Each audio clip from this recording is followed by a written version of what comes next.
big video. This is going to be the rankings of all the 7 Percy Jackson books. Wow, this is going so good, guys.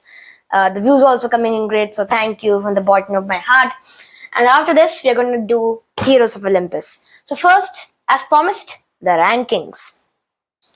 Now, we are going to be starting from the lowest to the highest. We are going to do it in ascending order.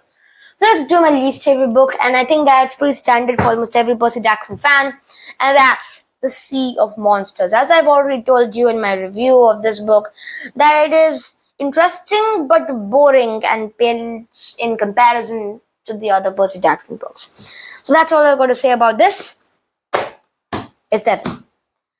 And now for number 6, we're gonna go for the Chalice of the Gods. Again, as I have earlier mentioned, it is not as boring compared to the Sea of Monsters. However, the stakes of this book isn't that much compared to the other Percy Jackson books. It is something where Percy is just trying to save his own career, own future with Annabeth, not where he's trying to save the entire world, which kind of makes it a little bit less intriguing in my opinion. So that's why I'm going to put it at number 6. For the same reasons, go for The Rat of the Triple Goddess. The only reason I've ranked it above The Chalice of the Gods is that, first of all, it's slightly longer, and second of all, I believe the plot of this book is just better. Yeah, I just think it's better. This was a little bit too straightforward, although this had some things that I could not understand. Like, it is just a very better book according to me than this. But again, the only issue that I have with it is again that Percy is just trying to save himself in this book, not truly being selfless like he is in all the other books. I know the stages are not allowing him to be selfless, but that just makes me feel a little bit more bored compared to the others. So that's why this is going to be here. Now for the next one, I really feel bad doing this, but it's the original, The Lightning Thief.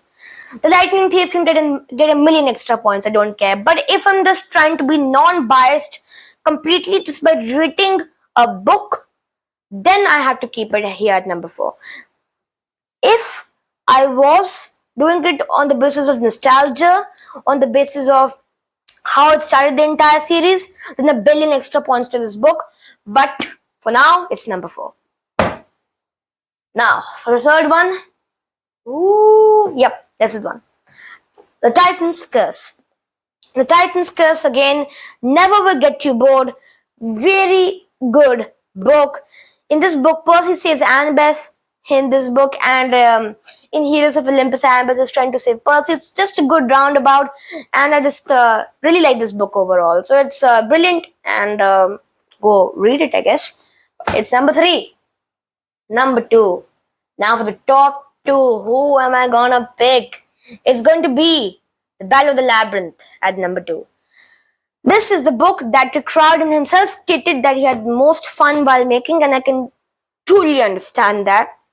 It's a book with so many mythological characters are coming into one frame. Literally the 100-handed one, Briareus, to the great inventor Daedalus. Everybody is in this book, and it gives us an introduction to the legendary Labyrinth. So, brilliant book. Chef's kiss. Now, for my favorite book. The conclusion of the main 5 Percy Jackson books, The Last Olympian.